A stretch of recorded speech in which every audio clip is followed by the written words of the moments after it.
In this episode of the IT Experts podcast, we're going to help you go from being chaotic to being confident.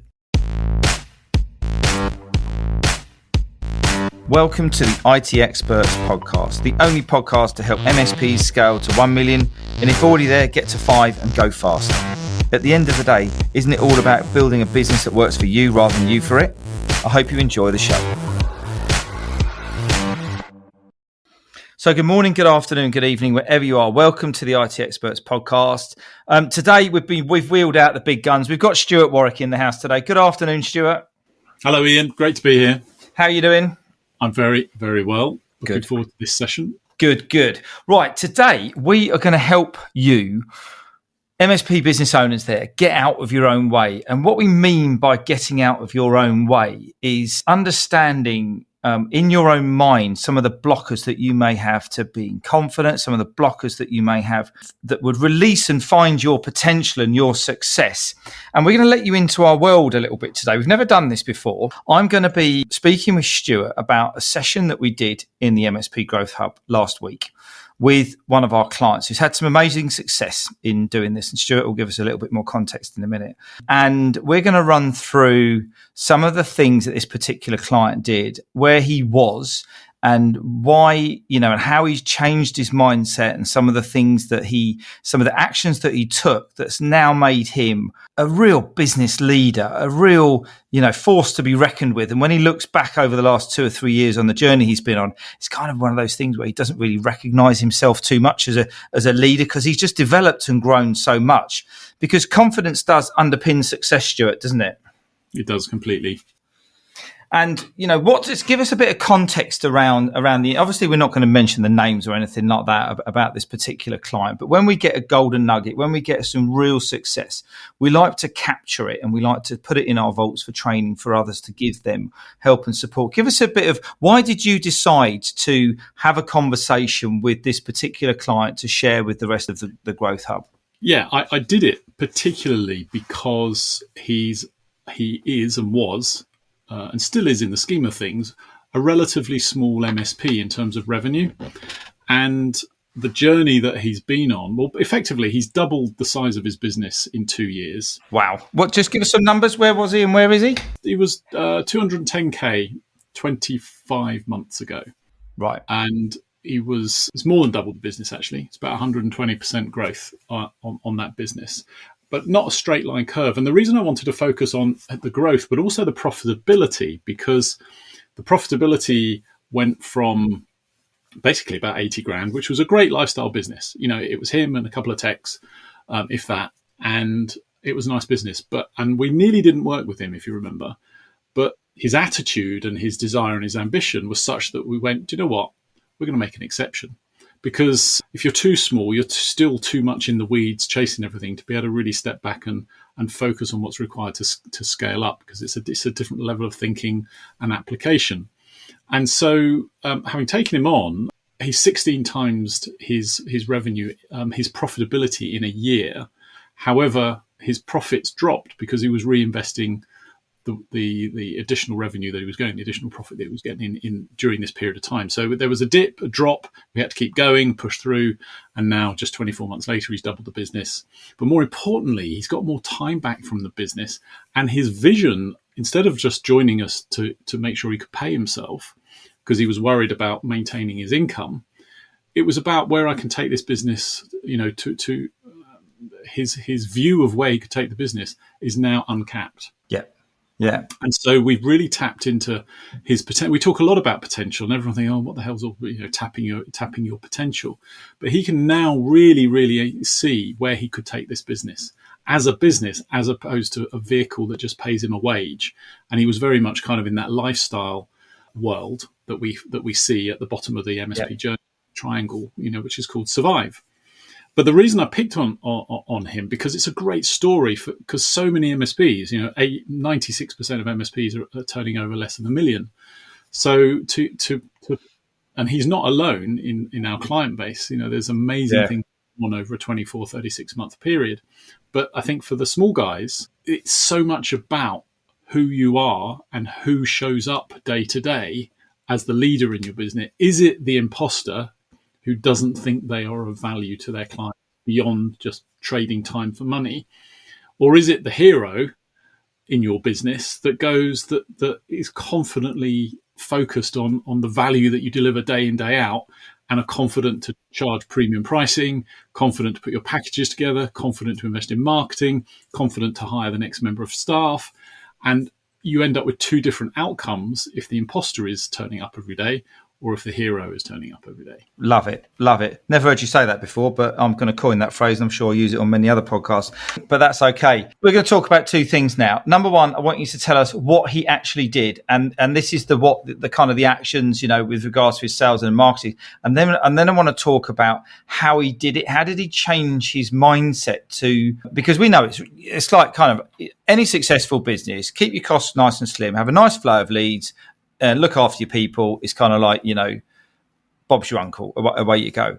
But what did he actually do to get that growth? What was the kind of the tactical steps that he ended up doing to get that growth? The first thing he did, Ian, was decide to get some help. The conversation he had with himself, I need some help. If I'm going to, but it was from a place of losing what he had. So it was from a place of fear. Okay. So the first thing he did was, I need to get some help because this, what I'm doing isn't working, and I'm about to lose the income that I rely on. The second thing we did with him was get him to look at his clients, because he had a firm belief in his head that he was getting everything that he could from his clients. Yeah. But that was a belief, and it took a few months for us to help him believe that he could go and have a different conversation. And the problem that he had, and this is a problem that many smaller MSPs have, is they're stuck in the transactional value of what they do, not the actual value of what they provide. And the big shift, and this is the big shift for him, is that he moved the conversation with all of his clients over this period from one that was focused around measuring what he did in time, i.e. if something breaks, I'll fix it, to one where he was measured, and they measured him in terms of the value he provided and the service he provided, i.e. will this package, and he went from having all his services line items and selling them individually effectively, including his time, to packaging them up into packages of value. And all MSPs hear about, got to package your services, but how do I do it? Bronze, silver, gold, good, better, best. But once he got his head around how to package his value and that he was valuable, then he went and had conversations with his clients in a different way. And they started to engage with them in a different way because he was talking to them at a business level, not just a technology, transactional, how do we fix this and keep it working in case it breaks? And that was a real subtle shift at a mental level for him, and at a strategic level in terms of how he had those conversations. But that needed some work. So that was the first thing we had to do, was shift his mindset and his belief of his value. But then he had to go and do it.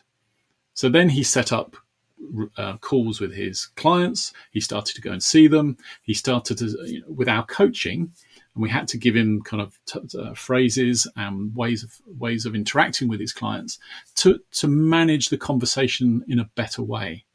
So it was a conversation about them and where they're going and what their needs are, rather than what he can do for them with particular issues that might be in the business. So it's all about how you have the conversation with your clients, and it changed the nature of the relationship.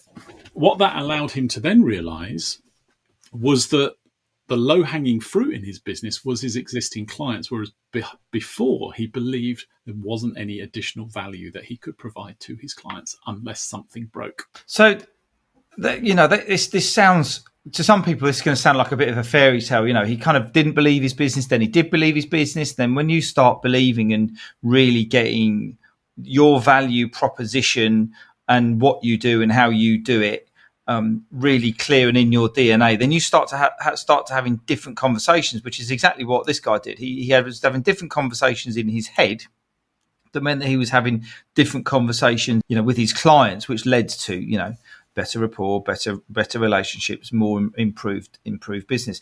What do you, if someone came up to you and just said to you, Stuart, how on earth do I think I've got all of my, I've extracted all of my business. I think I've got this right. How would you start off by, asking them some great questions to help them to improve their belief about themselves and their business? Really simple. Evidence. From a psychological point of view, our fears are usually grounded in a thought. And what we have to do is challenge that thought, that belief, with evidence. If I go and see my clients, they'll all say no and they'll all leave me. Okay, that could be true. Yeah. What if you did go and see them and speak to them and talk about new services? Have they ever left you? Well, no, they haven't. Okay, so you probably could go and talk to them about new services and they're not going to leave you.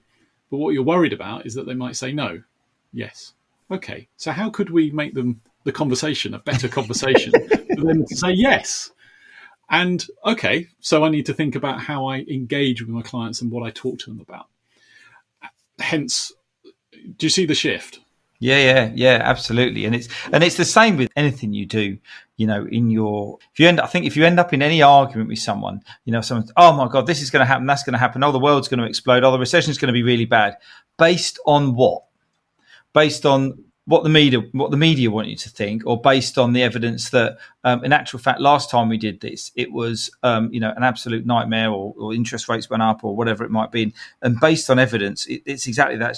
I just love that phrase. I didn't know what you were going to say actually then, mate, but I think that's a really good thing. Well done. I like that. Yeah, it is the evidence. And you see on social media, there's a lot about mental health and everything, and imposter syndrome comes up.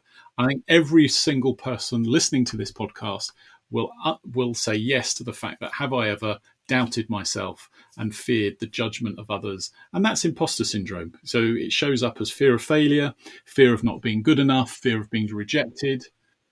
And as MSP business owners, that is the biggest blockage. So we talk about people, all of us, we operate in our comfort zone. If we're going to scale our MSP with confidence, our job, you and me, is about helping our clients step into the fear zone, the place where they stop doing things or avoid doing things, so that by spending enough time there, it forces us to do two things: or either learn or we run away. We deal with it, engage with it, or we run away back to our comfort zone. By helping our clients safely stay in the fear zone, it transforms very subtly into a learning zone, because you've got somebody holding your hand and supporting you. Once you start learning, you say, okay, I'm learning something, I could do something different. And that's when we get into the growth zone. And that growth zone for this particular client was about recognizing there was untapped value in his existing clients, believing that he'd go and talk to them in a different way and that they wouldn't say no and they wouldn't reject him. But we had to start, gently with this, because he fought the process. He said, yeah, I'll go and do it. And then he didn't. Yeah, I'll go and do it. And then he didn't. We haven't heard that before. Of course not. And we've all been there. But what that allowed him to do was then to start to see that the belief wasn't true, and that actually he could start getting more business immediately from his existing clients. He also picked up the odd referral and the odd piece of new business, but that wasn't going to scale the business. So once he started to see his numbers improve, and this is the second key thing, we have to know our numbers. What are the numbers in our business? Our revenue, our gross profit, our operating profit, our overheads. How do they fit together? What do our clients pay us? How much, when, how noisy are they? How many tickets? And, you'd have read lots of things from vendors that talk to you about, trying to understand the profit of your business. But once you do genuinely understand the numbers of your business, and I think most listeners don't genuinely understand the makeup of their numbers in their business and where the profit and cost lies in their client base, then when you know your numbers, you can start to make investment decisions. And that's where this client was at. He was maxed out and scared rigid of hiring his next engineer. Yeah. He said, I'll just do it myself. Oh, it's 30 grand I can't afford. He couldn't afford not to in the end. And if you talk to him now, he's thinking 2 or 3 more people, because he's completely changed his mindset, because he understands his numbers and he can see what the value is of hiring. And this is our key phrase that we use: hiring ahead of the curve. If you're planning and if you're on the growth journey, the growth trajectory of your business, you've constantly got to be thinking, how do I lay those railway tracks ahead of the time that I need them? This is stuff that we hear every day, but, really understanding, measuring what matters, understanding your numbers, understanding when at what level most of your clients are sitting, what band are they sitting in? Is it £100, £500, £1,000, £2,000? And you'll see where your risks and your liabilities are. I mean, we had a client the other week who put, was it 25? He sent 4 emails out to do something with his prices, and he put 25 grand a month on the bottom of his bottom line, which is an astonishing, eye-watering number for many people listening to this. That, number one, is absolutely true, but number two, that was low-hanging fruit that was sitting in his business that he didn't know was there, and through him getting out of his own way and believing that they were worth that much money, he had confidence to then send that campaign out, follow it up, add the value, nurture his existing clients, and reap the rewards of a nice extra bucket of profit on the bottom line. The thing is, it's compounding. As this confidence develops and you start to see the rewards from it and the results from it, and you start to understand your numbers and you can see your numbers strengthening, it gives you the confidence to continue to invest. And so again, what this client was able to do is say, actually, in addition to just people, what else do I need to scale this business efficiently and effectively? So he was able to consider, he also had time to think about, how do I upgrade my systems if I need to, for them to help me be more efficient and more effective as a team and as a business. So he was looking at his PSA, his RMM tools, his documentation tools, which are all critical if you want to scale the systems and process beyond just you and a few guys. But he was thinking about them in a proactive, future vision-based attitude, rather than, I've got to do this, I've got to do that, I need to do this, I need to do that. It's falling over. And when you're in panic and when you're in kind of reactive mode, that's not helpful. And that's where this headspace has really helped this guy, because he sat down strategically and went, right, if we're going to put another couple of techs on, is our systems going to be able to cope? Our systems going to be able to cope with it? And the thing about systems, Ian, is it leads to something that's probably going to make people's eyes glaze over or ears glaze over. Is as you scale your business up, ultimately as a business owner and business leader, data governance is the key thing that is going to drive your business and allow you to run your business from a tropical island. Most people don't want to do that, but if you did, and the business has to be able to have a data governance structure and system in place to allow you to manage that business remotely without being in the middle of it. Brilliant. The belief thing for me is, and everyone sort of says it, you back in the day, sort of like, you've got to believe in what you do. And when you see this guy now, he's just so confident in what he does. He could stand up in front of anyone and tell everybody why he's different than other MSPs, and he could tell everybody, how he can add value to your business specifically, rather than just selling the tech. And it's great to see, as you sort of say, that journey, and it's understanding your value that you give to your clients. What's your kind of top bit of advice about helping people believe and realize that they're adding value to their clients and to their world? There's a very simple answer to that. But do you remember that when he came to the first live intensive when we were able to get back into rooms after COVID, you wouldn't have known it, but actually we found out at the break time, within the first hour, he was looking around the room and going, I don't belong here. I think I'm going to go home. The guy next to him on his table, he shared it with him, and the guy talked him round, and he stayed. Otherwise, he was going to walk out. Really? I didn't know that. I did not know that. Oh, my word. He felt that he didn't belong, and all these guys were bigger and better than him. And that was imposter syndrome big time showing up. That is, isn't it? Yeah. And since he shared that story, other guys have said the same. I've been sat in the room and thought, I'm I don't belong here. These guys not as good as these guys. I'm not. Yeah, it's crazy. And that's isn't it? Not true. He just wasn't as far along as them. So, and I think that's the answer to your question. The thing about belief is, firstly, are you getting out of life or your business or your health, whatever it is you want? So if you're dissatisfied in some small or big way about it, then it's you that's the cause of it. Because you talked about cause and effect on one of the other podcasts a few weeks ago. So what you're doing today is giving you what you're getting today. We've heard that old adage. So therefore, if it's not, what are you going to do? And the first thing is probably to get into an environment, listen to podcasts, watch webinars, go to events, and get yourself in a room with people that are doing what you want to do at a level that you want to do it at. And they will take you with them if you stay there long enough and you engage in the right way. And that's that's another a great adage, isn't it? Is who you hang around with matters, and it's so important. You become who you hang around with. It is so true. It is so true. Go to CompTIA, go to Tech Tribe, go to the managed services events, join groups online, Tech Tribes online, listen to podcasts. That's the starting point, and then get out of your comfort zone and go and visit some of these people, and have a one-to-one call and see what you need to move just a little bit further out of your comfort zone towards where you want to go.